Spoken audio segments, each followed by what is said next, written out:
Amigas, amigos, muchas gracias por estar en una emisión más de Versiones Públicas.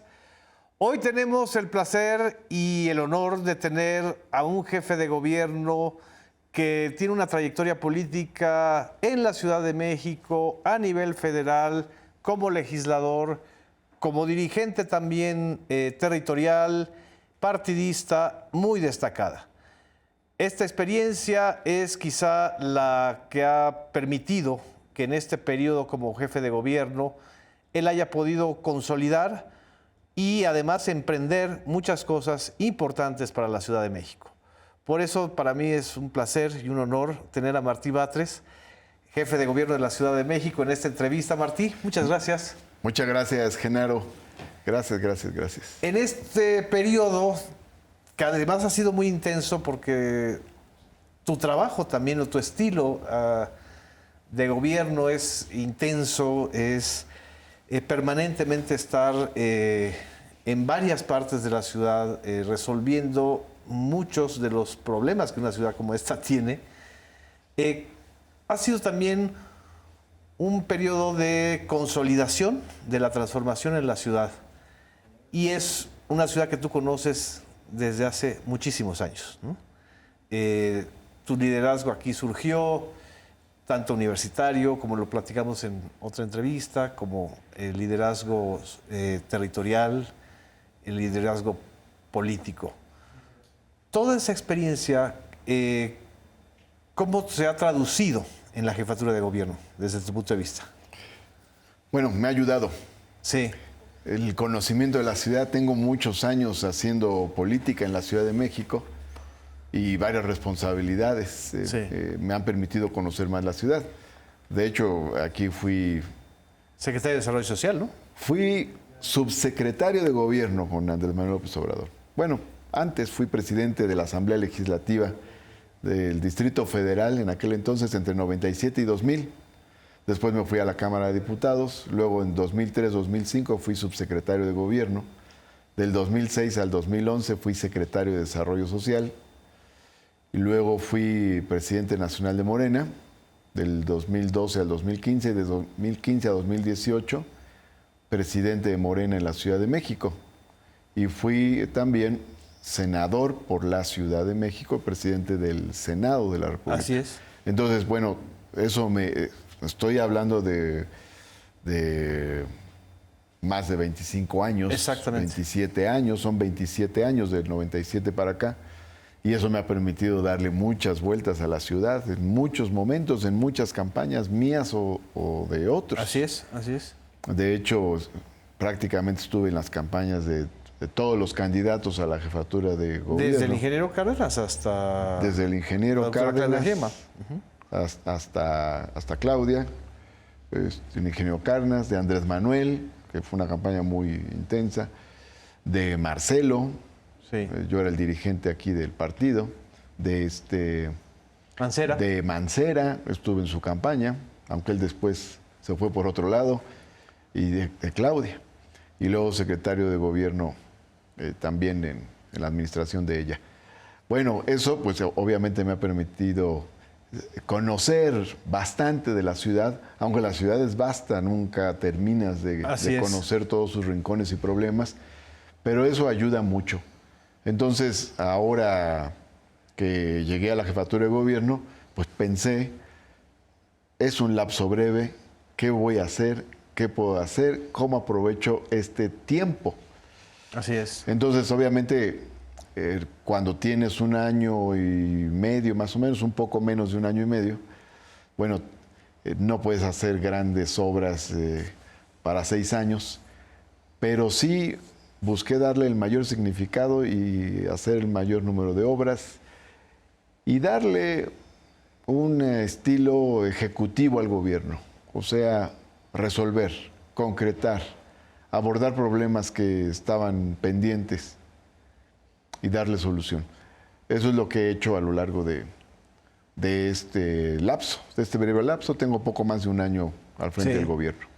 Si me permites, una de las impresiones que a mí me da, y creo que a muchos de los que nos están escuchando y viendo, uno de los problemas importantes que te ha tocado resolver, sobre todo en este periodo, y ejecutar es el problema del agua en la Ciudad de México, que es un problema estructural, es decir, Es un problema estructural. no se resuelve. No es de coyuntura. Exacto, no se resuelve en un año, en un gobierno, etcétera. ¿Es cierto esto? ¿Es cierta esa percepción? ¿Sería tu principal desafío en estos...? Es uno de los temas en los que pensé al momento de comenzar. ¿En qué nos vamos a meter? Uno de los temas es el agua. El agua es un tema fundamental. Entonces, una de las cosas que hice fue plantear un programa de captación de agua de lluvia. Exactamente. ¿Cómo podemos captar agua de lluvia en todo el territorio de la ciudad? Entonces encontramos que una vía muy eficaz sería en las escuelas y colocamos sistemas de captación de agua de lluvia en todas las primarias y secundarias públicas. Estamos hablando de aproximadamente cuántas. 2.200 sistemas de captación de agua de lluvia y se calcula que ahí en un año se pueden juntar más de 900 millones de litros de agua de lluvia. Sí. Entonces, eso tiene que ver con una prioridad, que es que tengan agua niñas, niños, adolescentes en las escuelas. Todo el agua que se utiliza en los sanitarios, Sí, las descargas que se realizan, no tiene por qué ser agua potable. así es, así es. O la que usas para lavar patios, O trastes. pisos, trastes. Todavía Yo diría por- que sí, ¿no? Porque finalmente son los que utilizas para la alimentación. Pero con este sistema de captación de agua de lluvia, captas el agua, la mandas a un depósito de 5,000 litros, ahí filtras tierra, hojas, le inyectas cloro y nuevamente se introduce al sistema hidrosanitario, pero para el corte de los baños Exactamente. y para el uso con una correspondiente llave de nariz, para el uso de limpieza general en la escuela o para regar las plantas, el pasto, en fin. Es decir, ahí le quitamos presión al uso del agua potable. Así es. Este es uno de los temas que traía y echamos a andar y concretamos, y lo concretamos en unos cuantos meses. O sea, en 4 meses se colocaron todos los sistemas de captación de agua de lluvia. En 4 meses, todos los sistemas de captación de agua de lluvia en todas las escuelas primarias y secundarias. Ahora, hicimos obra, había obras que ya habían comenzado, Sí. y les dimos seguimiento y agregamos otras. Por ejemplo, hicimos limpieza de pozos de Iztapalapa y ahí no nos fue mal, logramos juntar más de 40, 50 litros por segundo. Sí. Luego, otras obras que hicimos fue la del el pozo en el Cupa, en el Centro Urbano Presidente Alemán. Hicimos la limpieza y rehabilitación del pozo en la unidad habitacional Demet, Sí. que viven miles de personas también. Y se hicieron también las rehabilitaciones o reposiciones de pozos en Pantaco, Pantaco 2, Pantaco 3, los sistemas de rebombeo en Coyoacán y en otra de las alcaldías. Todo lo que se hizo, más obra en el Estado de México, porque hicimos Así es. obra en el sistema Lerma, o sea, aunque está fuera de la ciudad, con recursos del gobierno de la ciudad se hicieron obras en 11 pozos del sistema Lerma, que está en el Estado de México, y en 12 pozos del sistema Chiconautla, que está en Ecatepec, también en el Estado de México. Y ahorita recientemente en Chalco. Pero ese fue de sistema de drenaje, ¿no? Sí, ese es otra, Ese es otro esa es tema. otra cosa. Pero lo que quiero decir es, trajimos agua, repusimos agua. De hecho, logramos recuperar 2,000 litros por segundo. 2,000 litros de agua por segundo. Bueno, ese es un tema Estructural. importante. Y ahí hicimos obras de drenaje también. Venían varias haciéndose, sobre todo en Álvaro Obregón, venían en Paseo de los Olmos, en Jalalpa, en otros puntos.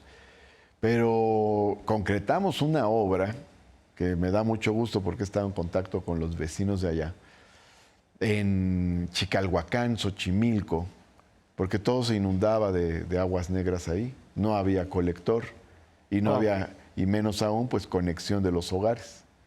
Entonces, vamos a ir a Chicalhuacán. Ya se hizo una obra para recoger las aguas Las aguas negras. de desecho y que los hogares puedan desahogar también Sí.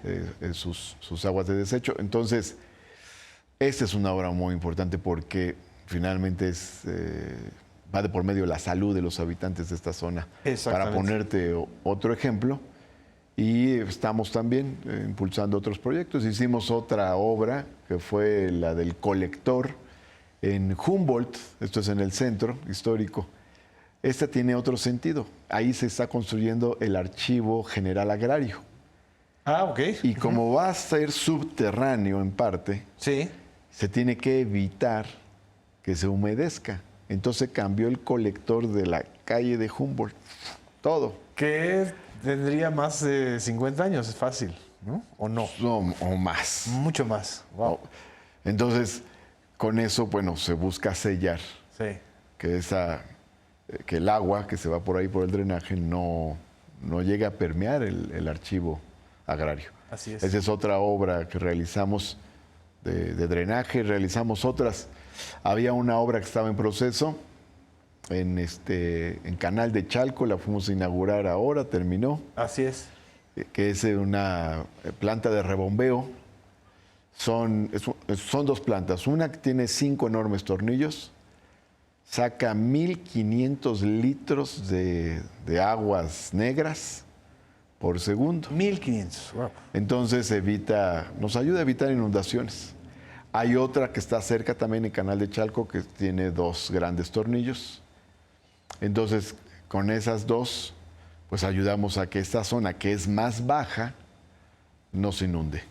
Entonces, en agua, en drenaje, hemos estado haciendo obras, todavía tenemos proyectos, queremos iniciar una en Tecómit, era complicado por la propiedad social de la tierra, pero parece que ya resolvimos un lugar para hacer un colector, porque también ahí hay inundaciones en la parte baja, entre otras. Wow, porque además está en la temporada de lluvias. En otros lugares. No, pues llegamos bien a la temporada de lluvias. Hicimos más de 20 obras de drenaje, grandes obras de drenaje antes de la temporada de lluvias.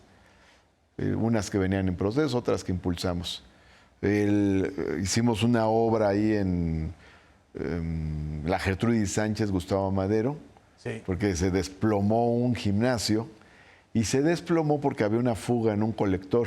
Entonces se fue haciendo un socavón como de 8 metros de profundidad, 10 metros de ancho. O sea, grande. Es un peligro para la vida de lo que pasó en el socavón de la carretera de Cuernavaca. Bueno, un peligro. Entonces se rehizo el colector y se rehizo se rellenó el lugar donde se había caído el gimnasio y se rehizo todo el deportivo de la Gertrudis Sánchez. Hasta pusieron canchas nuevas de fútbol y otras. Por poner unos ejemplos en relación con el agua. Así es. Y si me permites, me sigo con otros. Hay otras cosas que hicimos. Por ejemplo, estaba en proceso lo de la Plaza de Garibaldi. Sí. Terminamos la obra, toda la plaza, colocamos el kiosco que pidió la gente. Esa es otra. Se terminó toda esa remodelación de la plaza. Se terminó la remodelación. Que tenía años sin remodelarse, ¿no? Así es. Siendo una de las plazas turísticas más importantes fundamental, del que país. Es un gran atractivo. Y se cambió toda la loseta y se puso un kiosco. Sí. Había ahí un jardín raro con magueyes que no lo quería nadie, ¿no? Entonces hicimos una readecuación y nos pedían los mariachis, los restauranteros, pedían un kiosco. Entonces ya se puso el kiosco en esa plaza también, ¿no? Esa es una obra que concluyó. ¿Del gobierno central o del gobierno de la alcaldía? Fue obra del gobierno central. Ahí pasó algo con la alcaldía porque un día empezaron a serruchar. A hacer obra, ¿no? Y a quitar la losa sin permiso de Sedubi, el INA, de nadie. La alcaldía encabezada por Sandra Cuevas. Sí. Entonces, pero bueno, no me quiero meter a polémicas, pero eso pasó, ya que me preguntas. Entonces luego, con la autoridad del centro histórico, o a iniciativa de ellos, empezó todo el proceso de obra ya bien ordenado, ¿no? Sí, sí. Con las autorizaciones correspondientes, con los vistos buenos correspondientes, y ya se hizo la obra ahí. Pero déjame decirte, pues una obra que ahora sí que es de mi autoría, es tu sello, ajá, que me interesa mucho resaltar, que es la del Zócalo, sí, el Zócalo peatonal. Tomamos una decisión en el Zócalo. Esta decisión la tomamos como en septiembre del año pasado, porque estaba todo lo de las fiestas patrias, entonces se va cerrando el Zócalo y hay actividades. así es. Y cómo se va llenando de personas, de familias. Y entonces pensamos, pues igual es el momento de hacer el Zócalo peatonal. Así es, con todos los temores que antes les completamente daban. peatonal. Sí, había temores que por el tránsito, pero en términos reales, ya el Zócalo era utilizado como glorieta a veces. O sea, Así ya no es. se podían estacionar los coches.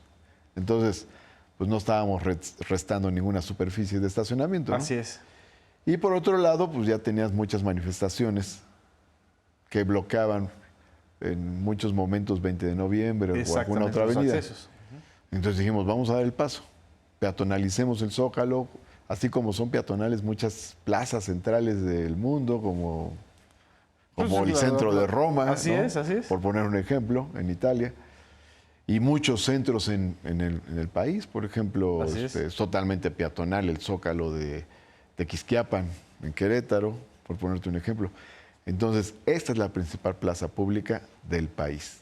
Y es una plaza cívica, cultural y política. Exacto. Esa es, digamos, son las grandes funciones que tiene esta plaza en el Zócalo. Y nos aventamos primero la peatonalización, o sea, cerramos el tráfico vehicular, Sí. y luego nos aventamos la obra. Entonces sustituimos todo el asfalto por una loseta autorizada por el INAH, acorde con la arquitectura colonial del centro histórico. Y hay un montón de gente que la utiliza, que la disfruta, es un Y rescate que no se del quejan. espacio público. No hay quejas. No, y déjame decirte, en la verbena del... primero lo de septiembre, las fiestas 15. patrias, luego las festividades de Día de Muertos y luego la verbena navideña, todo el tiempo Así es, así es. lleno de familias. Y sin quejas. Vamos a un corte. Y sin quejas. Vamos a un corte, no nos dejen. Seguimos aquí en Versiones Públicas.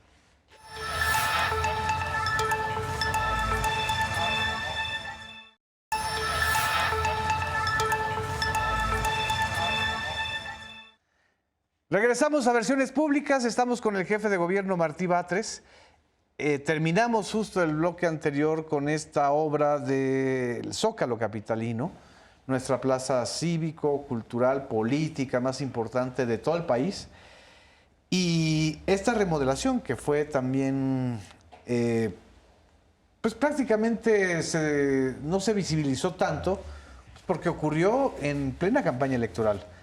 Y bueno, la campaña electoral implica restricciones de promoción de obra pública, etcétera. Pero junto con la remodelación y la transformación del Zócalo en una zona peatonal, ha venido una intensificación, ¿no?, de las actividades culturales. Bueno, es que ya es un Zócalo para la gente. Sí. Hicimos ahora en el Zócalo la clase masiva de ballet. Ah, de ballet, ya no solo de box. No, esta es la clase masiva de ballet más grande del mundo. Y la hicimos con una maestra de ballet mexicana. Y eso, por ejemplo, hicimos también ahí la presentación de la Orquesta Filarmónica. Sí. La Orquesta Filarmónica de la Ciudad de México en el Zócalo, pero la Orquesta Monumental de los Pilares, también en el Zócalo. Retomamos algo que estaba un poco abandonado, el rock en inglés. Así es, así es. Sí. Y luego, en materia de cultura también, el desfile de los carnavales, Entonces hicimos el desfile que sale ¿cómo se llama? Tlaxcuaque, Ajá, ajá. hacia De la estación, hacia el pues, Zócalo capitalino. Y por otro lado también asociamos a estas actividades otras cosas en cultura que son importantes. Por ejemplo, reconocimos al Tianguis Cultural del Chopo como patrimonio Exactamente. cultural inmaterial de la Ciudad de México. Reconocimos también... Eso fue en este año, ¿verdad? Eso fue el año pasado. El año pasado. Sí. Eso debe haber sido por ahí de julio, agosto. No tenía mucho tiempo yo de estar en la jefatura de gobierno. Y reconocimos también como patrimonio cultural inmaterial la cultura sonidera. Exactamente. Y otro reconocimiento también de patrimonio cultural inmaterial fue para los carnavales y comparsas, que tienen una gran fuerza en los pueblos originarios que se encuentran en la periferia de la Ciudad de México. Y que normalmente los que habitamos en la parte del centro no lo vemos, o sea, no estamos familiarizados, ¿no? Tiene su historia eso, porque en la época de la colonia los carnavales eran como la subversión. Exactamente. Entonces se escandalizaban en el centro de que hombres se vistieran de mujer, ¿Ya desde entonces? Sí, por supuesto, entonces más. Entonces el carnaval es una burla, ¿no? Sí. Y se ponen las máscaras de rubios, blanquitos para, ¿no? Burlarse No, y era una burla también a la blanquitud de los criollos o de los peninsulares, ¿no? Así es. Entonces se prohíbe en el casco central y se asientan los carnavales en la zona periférica. Entonces, bueno, los reconocimos como patrimonio cultural inmaterial y también declaramos el 25 de agosto como Día del Bolero en la Ciudad de México. Para dar este impulso. Se tienen que hacer actividades en esos días en alcaldías y en el centro de la ciudad en favor del bolero. También, por ponerte otro ejemplo. Y una cosa que a mí me interesaba mucho, que la traía en la mente desde que fui secretario de Desarrollo Social hace unos 15 años, era llevar música clásica a barrios populares. Entonces le dije a los de la Secretaría de Cultura, quiero llevar a la Orquesta Filarmónica de la Ciudad de México a algunos barrios emblemáticos. Sí. Entonces, como ellos tienen sus reglas, no pueden salir tanto, entonces dije, bueno, 3 conciertos. Uno en Tepito, otro en Cuautepec, Gustavo Madero, y otro en la Sierra de Santa Catarina, Iztapalapa. Entonces, llevamos a la Orquesta Filarmónica para romper barreras sociales, barreras de clase en el acceso a la música clásica, a la música en general y a la cultura. Entonces, fue extraordinario, extraordinario. La reacción de la gente. De un gran gozo por parte es. de la gente, ¿no? Mucha gente en los... Se rompe el mito, ¿no? De que la música clásica solo es para una élite. Exactamente, ¿y por qué va a ser solo para una élite? Ahora, la Orquesta Filarmónica muy bien porque combina, ¿no? Música clásica y al mismo tiempo... Música popular. Música popular y toca mambo y el guapango de Moncayo. Así es. Entonces, realmente es un gran espectáculo. Además, impresionante. es una ciudad de sonidos, es decir, es una ciudad musical en sí misma y ruidosa en sí misma, ¿no? Entonces, si le das otro tono, otra tonalidad a las ciudades, dejas una impronta, ¿no? Y me interesaba mucho marcar unos antecedentes al respecto. Y luego también, en el terreno de la cultura, y recogimos la iniciativa de unos artistas villistas.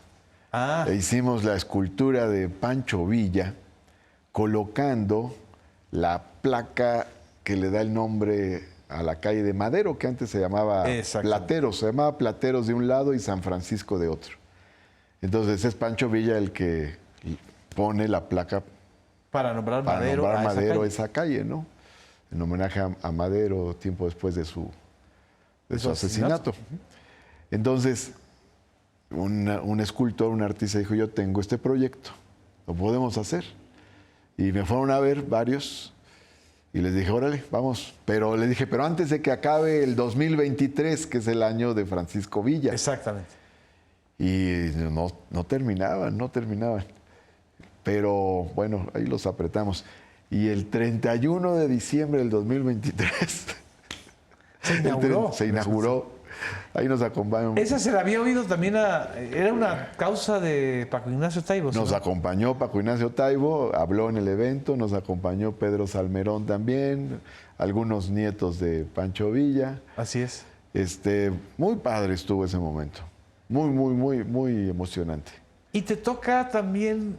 Es otro de los grandes... Y esa escultura, perdón, no es la rígida de los héroes de bronce, ¿no? Así es, así es. No, está en movimiento Pancho Villa. Pancho Villa intenso y... colocando la dinámico. placa y con su sombrero al aire. Así es. Y Muy es un bueno. homenaje también a Madero. Es un homenaje a Madero y a Pancho Villa al mismo tiempo. Y al arte y a la cultura urbana, ¿no? Y en la calle, En que la al calle. convertirse en una que calle es peatonal, se volvió una calle masiva. Sí, no, incluso ese mismo día que lo pusimos pasaba gente a sacarse una foto ahí en la escultura, ¿no? Exacto, exactamente.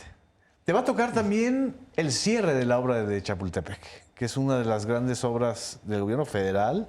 Es una obra del gobierno federal, de la Secretaría de Cultura del gobierno federal, y la hemos acompañado. Exacto. De hecho, en este lapso que me ha tocado a mí, se hicieron algunas inauguraciones parciales. Por ejemplo, la del Panteón de Dolores, fue el presidente, López Obrador. Se hizo una inauguración parcial del mercado Cambio de Dolores, del mercado de flores. Sí. Se hizo otra del sistema Serpientes y Escaleras. Ya ves que ahí hay una parte cuando subes a la tercera sección que son barrancas, muchas barrancas, ¿no? Sí, sí. Entonces se hicieron puentes, se hicieron escaleras, en fin, quedó muy padre, muy atractivo. Y tiene el parkour. Exactamente. La obra más compleja es la de toda esta galería de arte, la Bodega Nacional de Arte. Así es. Es la más complicada, pero está la Cineteca Nacional, hay una pantalla al aire libre. Y que ya está próxima. Es una a inaugurarse. gran obra, ¿no? Y la acompaña el cablebús. Exactamente. Entonces, a eso iba yo.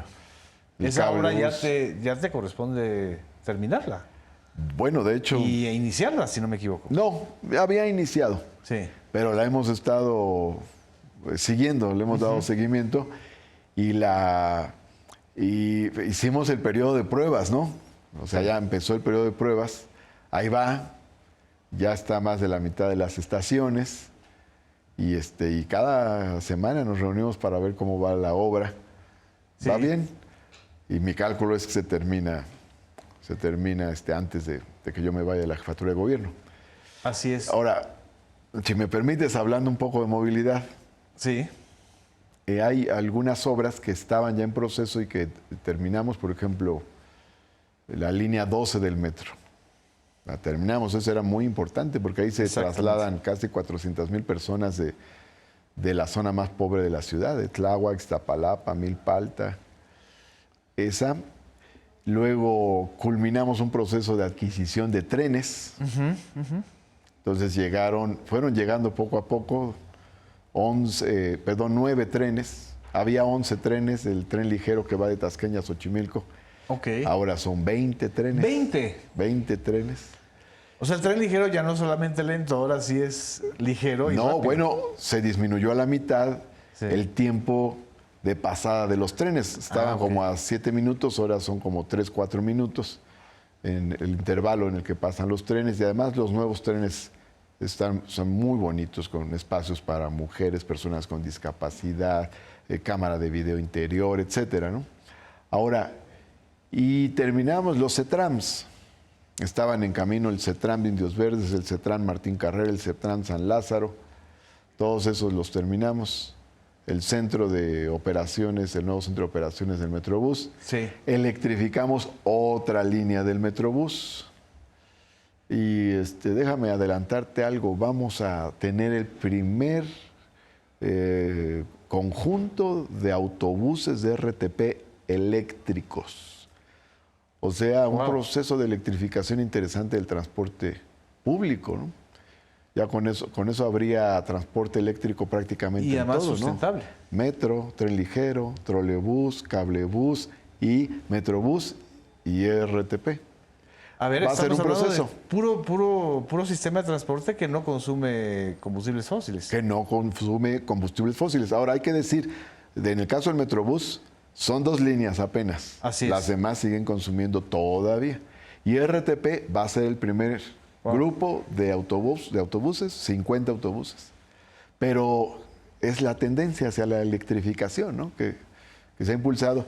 Y ahí déjame decirte, yo impulsé, esta también es obra de mi autoría, una línea de trolebús en Avenida Aztecas. Ah, claro. Ahí la gente nos había pedido el trolebús en Avenida Aztecas.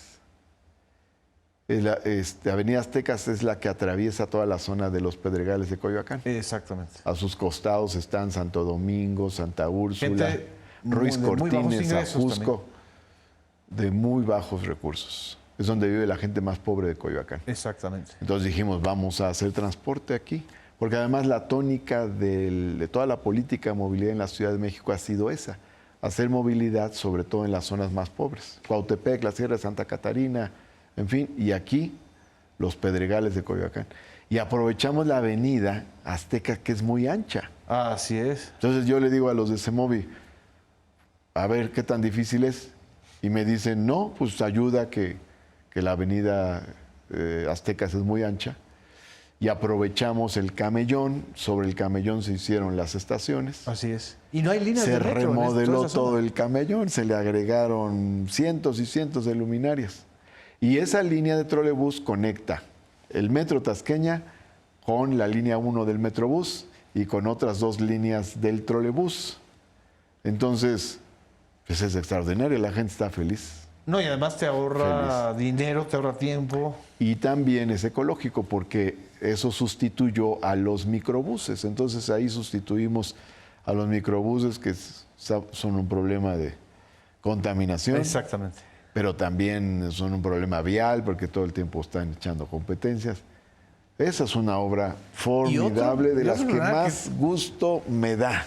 Esa. Sí, porque además es una obra de gran impacto social. Social, ecológico, vial, rescate del espacio público, en fin, tuvo muchas implicaciones. Y disminuyes también la inseguridad. En una zona que está alumbrada ya. Claro, disminuye la inseguridad y además facilitas el disfrute del camellón. Sí. Sí, que además es un camellón que estaba pues invisibilizado para la gente. O sea, no se podía apreciar, era peligroso. Invisibilizado. Ahora lo tienes que usar porque tienes que abordar el trolebús desde el camellón.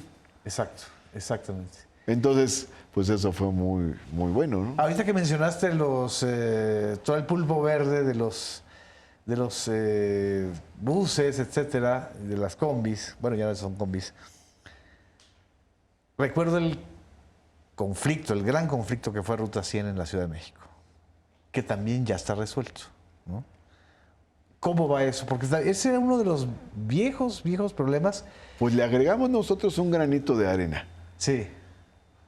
Que es un apoyo económico que dimos a los trabajadores de Ruta 100. Ya yo los conozco desde hace muchos años, porque cuando fui subsecretario de gobierno con Andrés Manuel López Obrador, que fue jefe de gobierno. Hace 20 años. Sí, hace 20 años yo recibía a trabajadores de Ruta 100 con sus broncas. Llegué a la Secretaría de Gobierno y recibí a varios grupos de los que había recibido años antes. Y entonces me decían, no, ayúdenos, en fin, y presentaron un plan en el Congreso. Ahí varias legisladoras lo recibieron. Y ya estaba cuantificado en recursos, en fin, para darles un apoyo. Entonces, pues sí, era un monto importante. Y yo le dije al presidente, yo tenía, no sé, 3 días de haber llegado a la jefatura de gobierno. Así es. Fui a una reunión con el presidente y le digo, está este tema, nos puede apoyar el gobierno federal. Sería importante, así como se ha hecho lo de Mexicana de Aviación, lo de Luz y Fuerza del Centro, para hacerle justicia a los trabajadores de Ruta 100. Y entonces me dijo el presidente, es un acto de justicia, pues claro que apoyamos, vámonos al 50%, gobierno federal, gobierno de la ciudad. Entonces hicimos un fondo y le hemos estado dando apoyo a los grupos de trabajadores de Ruta 100. Es un apoyo económico, ¿no? Además de una lucha pues la mayoría deben tener más de 70 años, ¿no? Claro. Pues, o sea, son gente que ya se pasó la vida luchando porque se les reconociera, ¿no?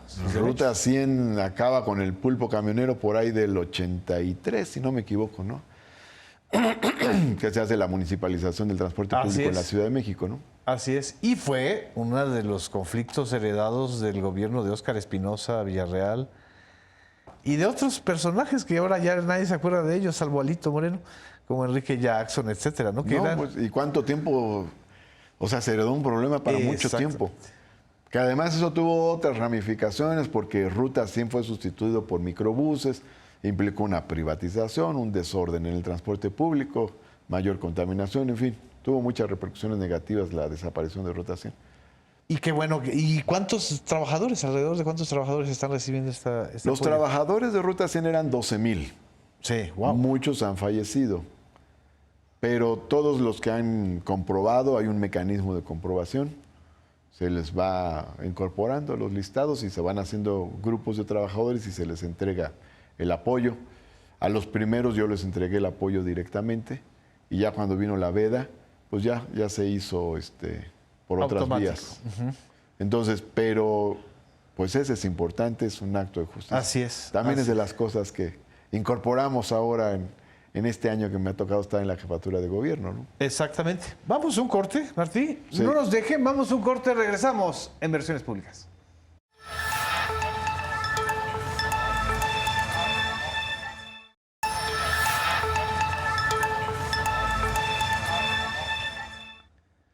Regresamos a Versiones Públicas, estamos con el jefe de gobierno, Martí Batres.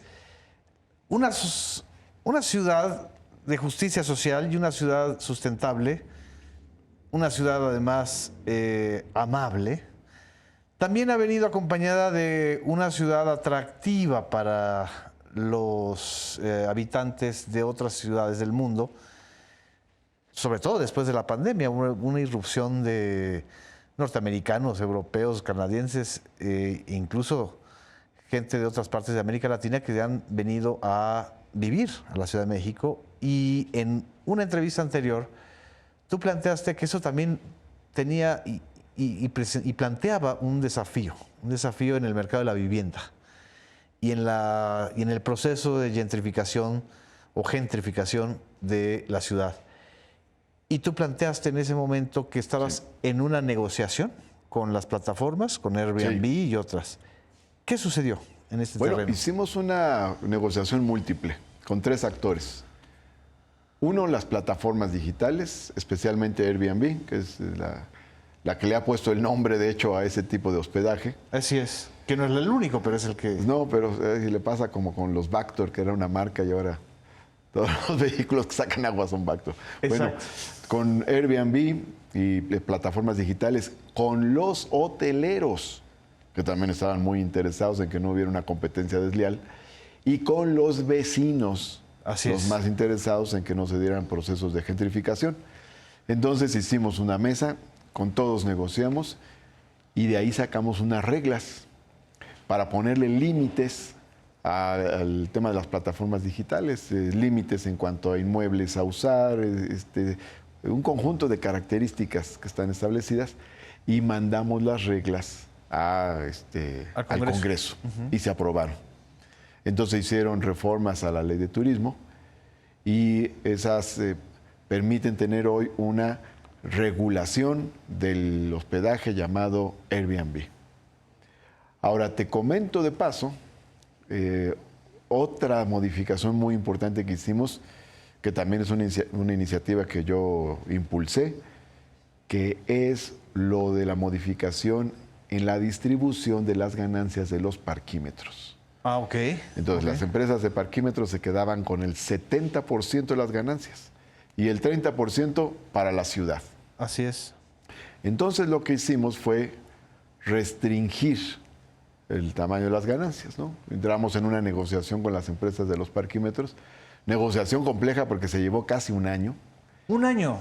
Sí, una negociación difícil, pero finalmente llegamos a acuerdos con ellos y se modificaron los títulos de concesión y bajamos del 70 al 53% sus ganancias.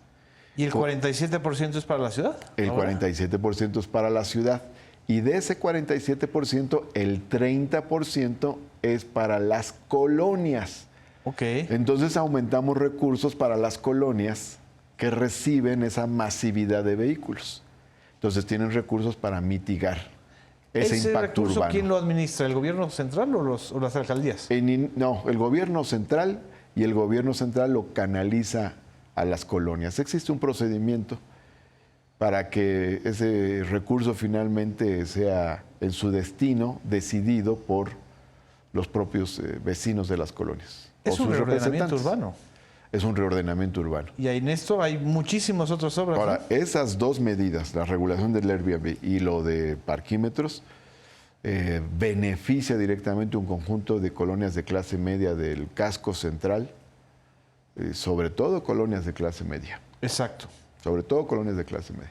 Eso es, digamos, es importante, ¿no? Porque luego se dice que no hacemos cosas en favor de la clase media, hacemos un montón de cosas. Así es. Son dos medidas de ordenamiento. Ahora te comento otras que me interesa. Hicimos un rescate de la avenida Coltongo, que durante 12 años estuvo llena de tarimas en las banquetas. La gente no podía usar las banquetas, ¿no? 7,000 tarimas. Se convirtió en la avenida para comprar las tarimas. ¿Por qué? Es una reminiscencia de la era industrial de Azcapotzalco. Ah, ok. Acuérdate que era mucho más industrial de lo que es ahora es mucho más habitacional. Así es. Pero entonces, pues ahí van las industrias a comprar sus tarimas son estas plataformas para mover su mercancía. Exactamente. Bueno, pues despejamos Avenida Coltongo y ese fue un rescate también de la avenida, la gente se puso muy contenta.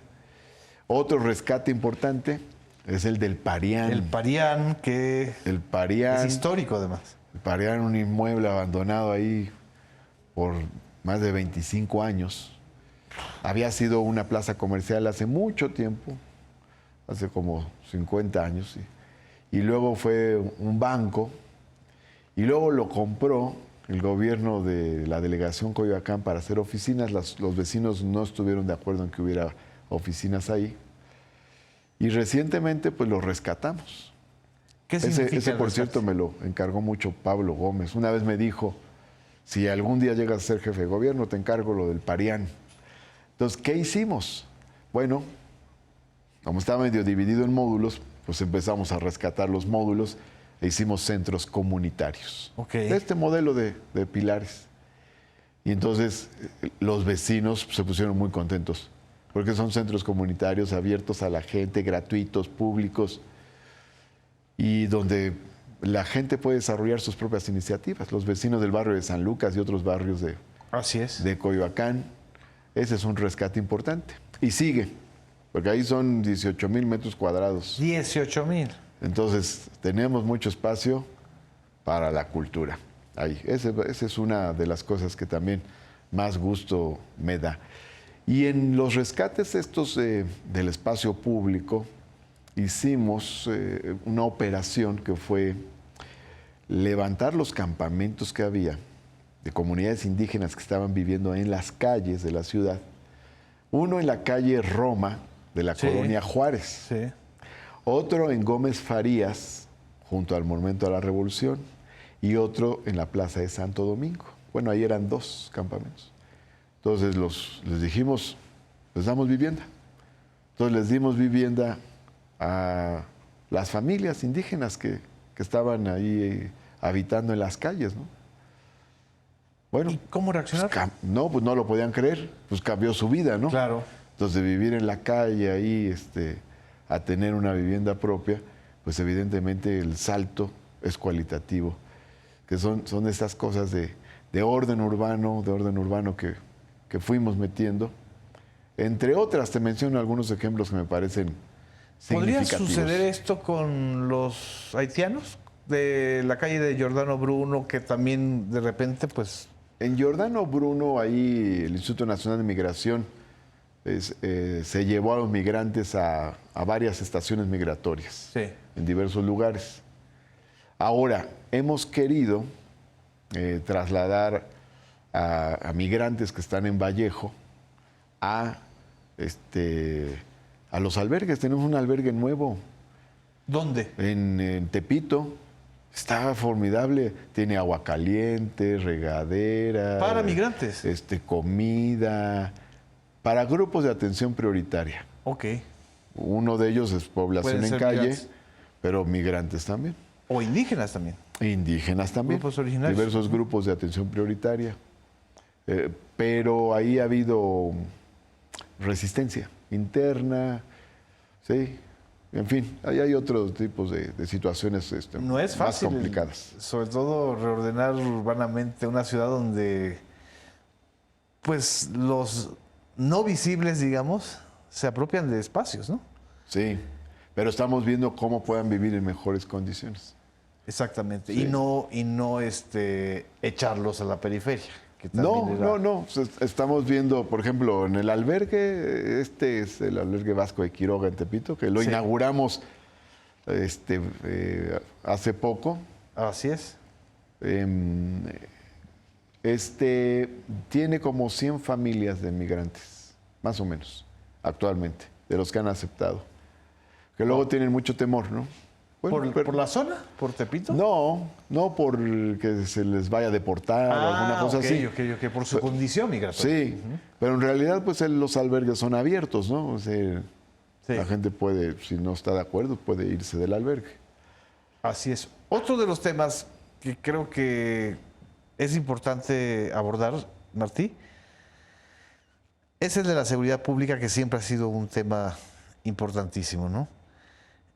Hubo un avance enorme con la doctora Claudia Sheinbaum, una reducción, pero sí quedaban temas que herían las susceptibilidades de colectivos muy fuertes, que es el tema del feminicidio. El papel, todos nos acordamos del papel de Ernestina Godoy como fiscal, que se enfrenta también a toda una red de intereses que llegan hasta Morelos. Y en este periodo ha habido todavía una reducción mayor de feminicidios y otro tipo de manejo del problema, ¿no? Bueno, hemos estado haciendo un contraste de las muertes violentas de mujeres en los últimos meses. Entonces comparamos mayo del 2019 con mayo del 2024 y la diferencia es de menos 68%. Y digo muertes violentas de mujeres porque aquí toda muerte violenta de mujer se comienza a investigar como feminicidio. Así es. Es decir... Ya por protocolo. Por protocolo. Ya en el camino se va haciendo la definición más precisa, pero lo importante es la disminución del número de muertes violentas de mujeres. Y te comento también que hicimos otra cosa fuerte en la ciudad. Ahora la impulsamos, ahora que llegué a la jefatura de gobierno, todavía con Ernestina, todavía estaba Ernestina, que fue el programa de recompensas. Ah, ok. Entonces metimos el programa de recompensas y se ha logrado capturar a 4. ¿A 4 feminicidas? No solo son feminicidas, son generadores de violencia involucrados con feminicidios o desapariciones u otro tipo de crímenes, ¿no? Wow. Uno de ellos fue detenido, encontrado por la Marina, Sí. se remitió a un juez federal y el juez federal lo liberó. El juez federal. Sí, con argumentos procedimentales, en fin. Lo liberó, salió por la puerta de atrás. De hecho, denunciamos al juez. Es que ese es el otro gran tema que... Ese es otro tema que está ahí. Y luego hicimos otra iniciativa que impulsamos, fue la de los operativos territoriales. Entonces, en ciertos puntos neurálgicos, porque hacemos nuestro análisis, nuestro mapa, nuestros clústeres, y entonces hicimos concentración. Entonces vamos a tal punto, frontera de Iztapalapa y Tláhuac. 4,000 elementos de seguridad ciudadana, de fiscalía, Guardia Nacional, Sedena, Marina, concentrados ahí durante un mes. Entonces se hacen operativos, vigilancia, cateos, detenciones, se recoge información y nos ayuda A disminuir. a disminuir. En Iztacalco hicimos un operativo de esos. Iztacalco bajó mucho. Iztacalco estaba entre las 3 primeras alcaldías con el mayor número de delitos por cada 100,000 habitantes. Así es. Y fue bajando, bajando. Quedó Y era como- inexplicable porque estaba como en el Iztapalapa bajó y sexto lugar. Iztacalco no.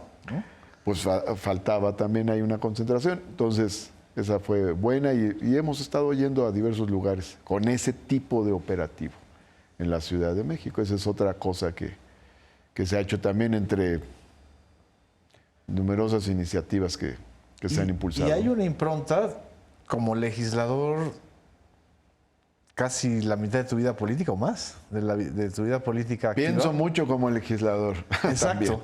Y has logrado cosas también en la legislatura de la Ciudad de México. Hemos enviado como una decena de iniciativas. Por ejemplo, sacamos la nueva ley de bienestar social. Sacamos la nueva ley de medio ambiente que prohíbe la privatización del agua. Ok. Sacamos también una nueva ley de responsabilidades de servidores públicos en materia ambiental. Incorporamos a la Constitución el derecho de los habitantes a contar con comedores comunitarios. Wow. Incorporamos a la Constitución el derecho de los habitantes de las unidades habitacionales a contar con recursos públicos para el mejoramiento de sus unidades. Ese programa existe desde hace años, lo comenzó Andrés Manuel López Obrador siendo jefe de gobierno, pero ahora lo pasamos a la Constitución. Reformamos el Código Penal Sí. para que no queden libres los talamontes. Ese fue un avance. Que por cierto, en materia de talamontes hicimos un operativo espectacular. O sea, pudimos decomisar 10,000 piezas de madera. Ahí, sobre todo con el apoyo de la Sedena, nos ayudó muchísimo. Luego reformamos el Código Penal para establecer el delito de corrupción inmobiliaria. Exactamente. Eso es importante. Reformamos la ley de turismo para las nuevas reglas del Airbnb. Esa es otra. Y hay una reforma que no la propusimos nosotros. Esa viene de un legislador de Temístocles, de Villanueva, si no me equivoco. También impulsada por Ana Francis Moore. Pero si no nos metemos, no sale. La verdad, que es la derogación del artículo 159 del Código Penal que criminalizaba prácticamente a la población con VIH. Exactamente. Entonces, Que era un viejo resabio del Código Penal capitalino medieval. ya no tenía que ver Así es. con la vida de hoy y lo sacamos, ¿no? Sí. Ese era el delito llamado peligro de contagio. Exactamente. No se sancionaba por las lesiones que se hubieran ocasionado a una persona, sino por el riesgo. Y llevaba la estigmatización. Pues llevaba la estigmatización. Tú eres portador de una enfermedad transmisible, eres un peligro. Y además, violación a los derechos privados. O sea, la empresa te podía hacer y obligarte a hacer análisis y ellos se quedaran con la información. Sí, de ahí se derivaban muchas cosas. ¿Y Entonces, esto tenía su origen en este artículo? se apoyaba en ese artículo, Ok. además de los propios prejuicios que pudiera haber, ¿no? Ok. Wow. Ese lo derogamos. Entonces, bueno, ahí está. Es decir, en materia buena de agenda derechos legislativa. todavía esta ciudad avanzó muchísimo más. Todavía avanzó más y todavía puede avanzar más. ¿Hacia dónde ves?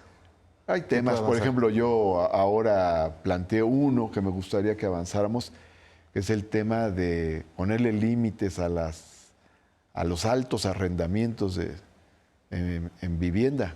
Sí. O sea, los costos de la vivienda se han disparado algo.